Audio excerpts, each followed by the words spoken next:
Today we're going to show you how to list, how to cross list, and how to comp on Depop. We're also going to be talking about shipping and how to improve your sales and make more money.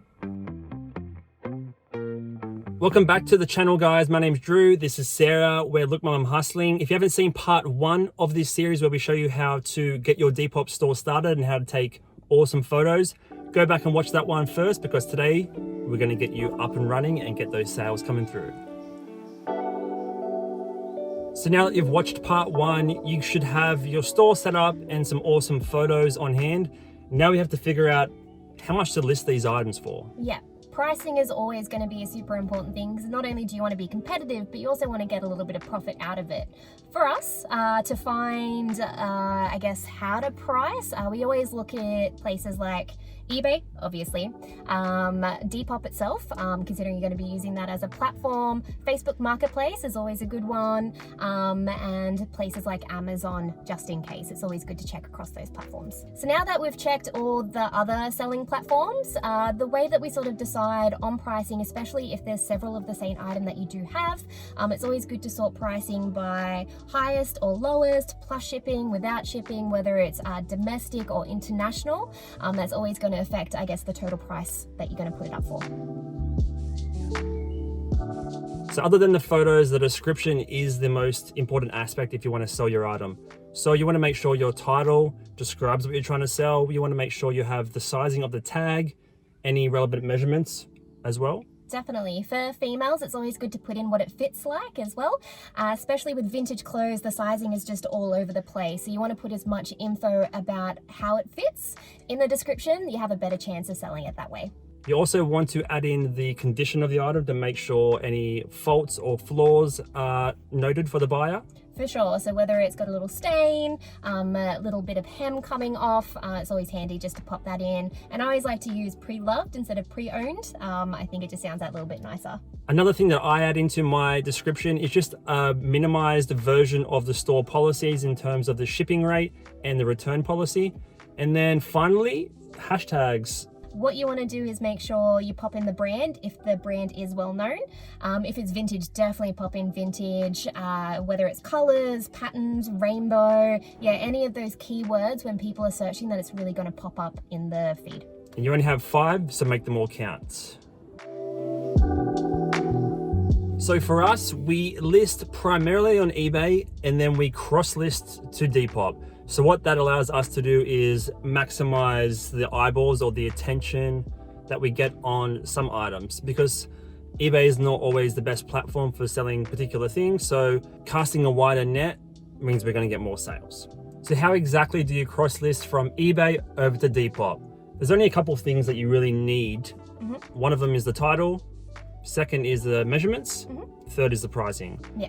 So jump into eBay, copy the title over to Depop into the description box, paste it twice, once for the title, second time for any relevant hashtags, and then add in your measurements, pricing from eBay, whether or not you want to keep it at the same price or lower or higher, totally up to you. Add in the photos, and then your cross listing's pretty much done. Yeah. The most important thing to remember is, though, if you happen to sell it on one platform and not the other, is to take it down. And also a good handy hint is to have either a special storage tub that your cross-listing items go into, or make sure you have like a custom SKU for them. That way, when you do sell them across multiple platforms, you know exactly where they are. So now that you have a bunch of items photographed and drafted, ready to go, you just have to list them. Some people like us like to be a bit more strategic in the way that we list things and keep things active and moving on our stores. Yeah, definitely. You want to be able to hopefully list at least 1 a day. For me, I like to do 2 to 3 because of the way the layout is of the Depop store. It's always nice when you have sort of 3 in a row with a similar theme to it.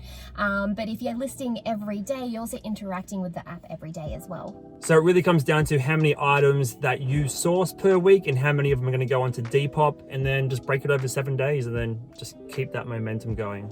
Another way to keep your store fresh and active and getting new eyeballs on your items is to refresh your listings every day.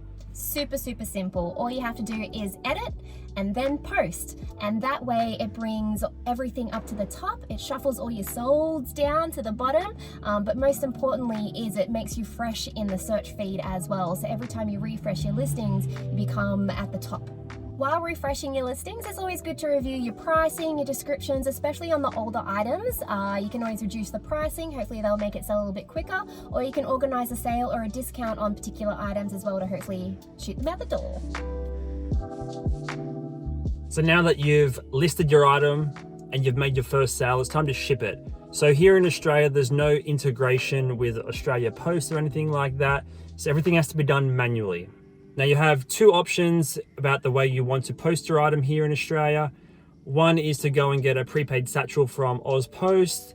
The second option is to have your MyPost business account set up and just to post through there. Yeah, you can use different types of packaging as well, so you can use eco packaging if you like. For us as well, we always like to put in a courtesy message to the buyer just to say that we've updated the tracking and that we're shipping it either that day or the next day.